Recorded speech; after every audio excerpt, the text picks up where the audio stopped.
여러분 반갑습니다. 누구나 빠르게 누구나에게 헤어지세요. 촥! 어반입니다. 오늘 이야기 제목부터 굉장히 골 때리는 그런 주제죠. 엄마가 빰이에요. 어떻게 해야 할까요? 라고 해서 오늘은 이 골 때리는 주제에 대해서 한번 내 나름대로 심도 있는 이야기를 한번 해보려고 하는데, 근데 뭐 이거는 특히 뭐 빰이라기보다는 그냥 안 좋은 환경에 있는 모든 사람들에게 공통적으로 해당하는, 똑같이 포함될 수 있는 그런 이야기가 아닐까 싶습니다. 우선 이 영상은 내가 지나가다가 빨간약 채널이라고 있더라고. 요새 뭐 이제 남성 매너스피어 같은 채널이 좀 많아지고 있잖아. 그리고 이제 뭐 대표적인 게 지금 한국에선 제일 큰 게 레드필 코리아가 제일 크긴 한데, 근데 그 후발주자들도 굉장히 많아지고 있거든. 근데 그 중에서 빨간약 채널이라는 데가 있는데, 여기는 나는 좀 개인적으로 조금 마음에 드는 게 매너스피어도 굉장히 조금씩 다른 결들이 있거든. 그래서 실질적으로 뭐 나한테도 그런 얘기를 많이 해. 어반님은 그냥 레드필의 순한 맛이다, 부드러운 레드필이다, 이런 얘기를 많이 하는데, 나는 사실 이 이야기가 좀 그냥 굉장히 좀 불쾌해. 사실 왜 불쾌하냐 하면, 레드필이랑 얽혀서 그런 게 아니라 내가 지금까지 얘기했던 단어는 딱 하나잖아. 강한 수컷이 되라. 딱 여기에 다 들어간단 말이야. 근데 이게 언제부터 레드필로 대변이 됐냐는 거지. 그 지구 역사 이래로 약한 수컷이 쓸모 있었던 적은 단 한순간도 없습니다, 여러분. 진짜로 단 한순간도 없단 말이야. 지구 역사 이래로 남자가 강해야 되는 거는, 강한 수컷을 이게 추구해야 되는 거는 진리란 말이야. 굉장히 오랜 시간 진리였고, 난 거기에 대해서 얘기하고 있는데, 내가 이렇게 얘기하면 에이 어반이 형 레드필 좀 아시네, 이렇게 얘기를 하는 거야. 난 그냥 어이가 없네, 약간 그런 느낌이었거든. 그래서 나 같은 경우는 사실 뭐 이렇게 나도 이렇게 이런 저런 얘기를 하지만, 뭐 그런 것들은 내가 지금 얘기한 것들은 레드필을 접하고 나서가 아니라 내가 살았던 경험에 의한 것들이고, 그리고 그런 것들을 얘기를 했을 때는 공교롭게도 좀 약간 앤드류 테이트하고 좀 비슷한 부분들이 많아. 그래서 난 맨 처음에 앤드류 테이트랑 레드필은 약간 다르다고 얘기를 했거든. 근데 그 랩게분들 와가지고 둘이 똑같다고, 레드필의 대표 주제라고 막 이러는데, 정작 앤드류 테이트는 또 지금 와서 레드필하고 거리를 두려고 하고 있거든. 뭐 여기에 대해서는 여러 가지 이유가 있는데, 근데 이러나 저러나 내가 얘기하고 싶은 거는 굉장히 다양한 매너스피어가 있다는 거지. 그래서 다 조금씩 다르거든. 항상 여러분에게 말하고 싶은 거는, 뭐든지 책 한 권만 읽은 놈이 제일 병신이라는 거야. 내가 봤을 때 레드필이라는 건 굉장히 얕은 부분들도 굉장히 많거든. 그러니까 여러분들이 다 보고 여러분들이 평가를 하란 말이야. 여러분만의 그런 마이웨이를 만들라. 내가 항상 그렇게 얘기를 하잖아. 그리고 그런 부분에서 이 빨간약 채널은 좀 참고할 만한 게 많은 게, 조금 더 다양한 매너스피어 사람들이 다 나오더라고. 피터슨도 나오고, 그리고 오늘 나온 사람은 리치 쿠퍼라는 사람인데, 뭐 이 사람도 뭐 나름 뭐 유명한 사람인 것 같아. 근데 오늘 얘기하는 엄마가 빰이에요는 여기에 올라왔던 사연이야. 그래서 이 사연 주인공 남자가 독일 아이였거든. 독일 남자야. 근데 엄마가 빰이다. 그래서 엄마가 왜 빰이라고 생각하냐라고 하니까, 일단은 그 당신이 말했던 레드 플래그 여자의 공통되는 게 오지게 많고, 그리고 남자들이랑 자주 놀러 다니면서 또 자기는 또 많이 억압하려고 하는 거야, 아들이를. 그러면서 약간 빰이들의 생각을 좋아하고 공유하고, 그리고 실제로 독일인들 중에서도 이런 생각을 가진 사람들이 굉장히 많다, 뭐 이렇게 얘기를 하더라고. 그래서 결국에는 이 남자가 느끼고 있는 거는, 이런 빰이 엄마 밑에 있으면서 그냥 뭐 뭘 원하는 걸 할 수가 없는 거야. 축구 같은 것도 못하게 하고, 그럼 뭔가 자기는 좀 이렇게 남성다운 것들을 하고 있는데, 엄마가 약간 그런 쪽이다 보니까 그런 것들을 할 수 있는 것들을 원초 그 약간 차단당하는 그런 느낌이 있는 거지. 그래서 여기에 대해서 리치 쿠퍼는 뭐라고 얘기하냐면, 강하고 남성성을 배울 수 있는 곳을 밖에서 나가서 찾아야 된다. 그리고 그런 사람들과 시간을 보내면서, 어떻게 보면 내가 늘상 말하는 그런 것들, 공달형도 얘기했던 거, 주변에서 여러분들을 조금 더 이제 이끌 수 있는 그런 사람들을, 뭐 좋게 말하면 멘토라고도 얘기할 수 있는데, 근데 뭐 요즘 세상에 그런 사람을 만나는 건 쉽진 않을 거고, 다만 그 여러분들 주변에 있는 사람들이 전부 다 여러분들의 스승이 되거든. 나 역시도 내 친구들을 보면서 굉장히 많은 것들을 배웠단 말이야. 그러니까 남성들이랑 어울리면서 그런 남성성에 대해서 많이 강조를 하더라고. 그리고 여기서 말하는 가장 중요한 것 중에 하나가, 지금 어머니는 너를 완전히 엿되게 할 수 있는 위치에 있다는 거야.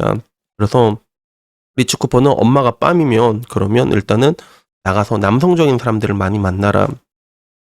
그리고 그들과 시간을 많이 보내라. 이런 식으로 이렇게 얘기하거든. 그래서 마지막은 이렇게 마무리해. 어머니의 집보다 훨씬 더 큰 세상이 있다. 그리고 너는 어머니의 세상에서 나오면 더 잘 살게 될 거다라고 얘기하는데, 사실 이게 한국에서는 약간 좀 먼 나라 이야기 같은 느낌이 들 수도 있지만 먼 나라 이야기는 아닌 것 같아. 우선은 보니까 이 집의 아이 같은 경우는 아버지가 없대. 아버지가 없다 하더라고. 엄마 말로 들으니까 엄마는 죽었다고 하더라고. 실제로 죽었는지는 몰라. 죽었는지 아닌지는 모르겠고 근데 그렇게 얘기를 했다고 하는데 뭐 그걸 떠나더라도 독일에는 비혼 출산이 굉장히 높거든. 되게 높단 말이야. 솔직히 독일에 내 자식도 있을 수도 있어. 내 자식 진짜로 있을 수도 있다니까, 독일에. 근데 이런 뭔가 이제 OECD 주요 회원군 비혼 출산율을 보면 알겠지만 독일 같은 경우는 그래도 프랑스, 노르웨이보단 낮은 편인데 근데 그래도 35%거든.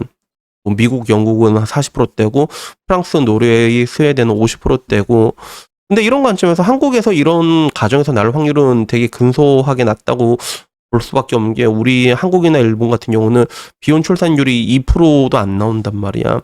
그러니까 태어났는데 엄마가 빰이다. 뭐 돌싱 가정에 뭐 이제 혼자 싱글맘이다. 이런 확률은 거의 없지만 근데 무서운 건 뭐냐면 한국의 빰이가 절대로 적은 숫자가 아니란 말이야. 그리고 이들은 교묘하게 그 뭐라고 해야 할까? 그런 걸 숨기잖아. 그래서 2018년 통계긴 하지만 실제로 20대 여성 2명 중에 1명은 자기가 뺨이라고 생각한다고 대답을 했어. 20대 2명 중에 1명이. 그리고 나머지 그러면 1명은 자기가 뺨이가 아니라고 생각하는데 이 사람들이 가지고 있는 생각은 그러면 온전한 것인가라고 했을 때 또 이 중에서도 물들어 있는 사람들도 되게 많단 말이야. 그런 피해의식 때문에. 그래서 한국에서도 이런 것들은 좀 약간 은은하게 나타나긴 하지만 나는 근데 그런 걸 좀 많이 어떻게 느끼냐면 내가 언젠가 내 유튜브에서 얘기한 적이 있는 거 들은 기억이 있는 사람 알 거야. 자식이 남자애가 자는데 애기야. 애기인데 자면 이제 그게 발기가 되잖아. 근데 그것마저도 되게 더럽게 생각하더라고, 엄마가. 난 그게 깜짝 놀랐어. 아니, 저거는 당연한 생리현상인데 자기 자식인데 자다가 이렇게 쓴 거 보고 징그럽다라고 얘기를. 난 그거 좀 되게 깜짝 놀랐었거든, 사실. 그러니까 굳이 빰이가 아니더라도 이런 식으로 이렇게 은은하게 한국에서 오고 있는 건데 근데 결론적으로 그러면 어머니가 이렇게 뭔가 안 좋은 생각을 가지고 있고 피해의식이 있는 여성일 때 우리가 할 수 있는 행동은 무엇일까라고 했을 때 말 그대로 여기를 탈출하는 것밖에 없어 사실 이 상황에 대해서. 근데 문제는 한국에서는 또 이런 게 좀 쉽지 않은 그런 느낌이 있지, 그치? 그래서 사실 뭐 외국 같은 경우다 보니까 여기는 자연스럽게 얘기하더라고. 너 성인이 몇 살이냐 그러니까 성인 되면 그냥 나가서 혼자 살라고. 너 지금 뭐 일 같은 거 하고 있으니까 남자애가 뭐 한 달에 뭐 200에서 500까지 어떻게 벌긴 번대 그게. 그러면 일단은 어머니 색에서 탈출해라라고 얘기를 했는데 나도 근데 여기서 얘기하고 싶은 건 일단은 저 같은 경우는 좀 이렇게 어렸을 때부터 저는 혼자 살았거든요. 18살 때부터 나도 검정고시를 치고 혼자 살아갔단 말이야. 일단은 그런 자기만의 세계를 만든다는 게 굉장히 중요한 것 같아. 근데 문제는 뭔가 좀 여러분 주변에 불건전한 사람들과 같이 있잖아. 그게 부모일 수도 있어. 높은 확률로 그런 경우도 많단 말이야. 그러면 그런 것들이 여러분들의 인생에 분명히 전염이 되기 시작을 한다는 거야. 그래서 그 부모와 자식의 인생을 봤을 때 실제로 그 상당수 많은 부분들이 부모에게서 유전돼서 내려온 것들도 있고 부모의 환경도 어떻게 보면 우리가 태어나서 가장 먼저 관계를 맺는 게 우리 부모잖아. 그러다 보니까 통계로 봐도 돈 많이 버는 사람들 있잖아. 부모님 보면 다 돈을 많이 법니다. 그걸 학력으로 연결해도 정확히 부모 학력과 자식들의 비례하고 그리고 돈으로 연결해도 정확하게 비례하게 돼 있단 말이야. 그러니까 흑수저의 대물림이라는 것들은 필연적으로 올 수밖에 없는 거거든. 근데 문제는 흑수저로 태어났다고 전부 다 흑수저로 살다가 죽는 게 아니란 말이야. 분명히 그 중에는 열악한 유전자와 열악한 환경에서 태어났지만 잘 사는 사람들이 있거든. 근데 이거를 옛날에 어디서 연구를 한 적이 있는데 그 공통점이 뭐였냐면 그냥 부모를 손절하고 나온 사람들 있잖아. 그 환경, 그 지긋지긋한 환경을 손절하고 나온 사람들이 잘 살았다는 거야. 그게 실질적으로. 그러니까 이게 의미한 바는 굉장히 크다는 거지. 우리가 받는 유전자도 부모한테 받는 거고 우리의 환경도 부모한테 어떻게 보면 처음에 그 지배를 받게 되잖아. 그 가운데서 결국에는 뭐 이제 이 상태가 굉장히 안 좋아. 내가 받은 그 유전과 이런 건 안 좋대. 정말로 쉣더 뻑일 때 이 상황을 타개하는 유일한 방법은 그들과 손절을 때린다는 거야. 그러니까 이거는 굳이 빰이가 아니더라도 뭐 다른 좀 힘든 부분들. 그래서 나한테 상담 같은 게 들어올 때도 이런 이야기, 빰이가 아니지만 집안이 계속 이제 집안의 기둥으로만 살아야 되는 그런 사람들이 있거든. 그럼 저는 좀 과감하게 얘기해. 지금까지 할 만큼 했다. 이제 할 만큼 했으면 손절치고 나오라고 얘기하고 그 사람들은 이미 너한테 의지하기 시작한 거라고. 그러다가 너만의 세계를 구축해서 그거를 이제 크게 만들어 나간 다음에 그때쯤 됐을 때 힘들면 그때 조금씩 도와주라고 좀 그렇게 얘기를 하거든요. 그래서 단순히 엄마가 빰이다라고라는 주제로 시작을 했긴 했지만 골 때리는 이야기긴 하지. 근데 이거는 굳이 엄마가 빰이가 아니더라도 뭔가 지금 여러분의 상황이 지긋지긋한 그 모든 사람들에게 공통적으로 해당이 된다는 거야.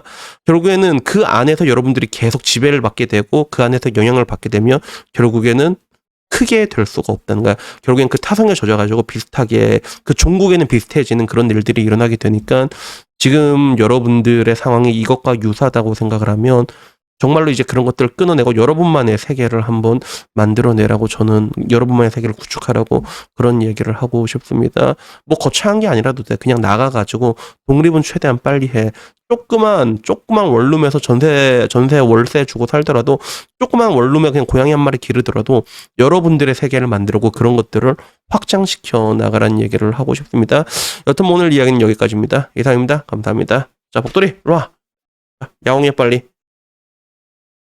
야옹. 칙.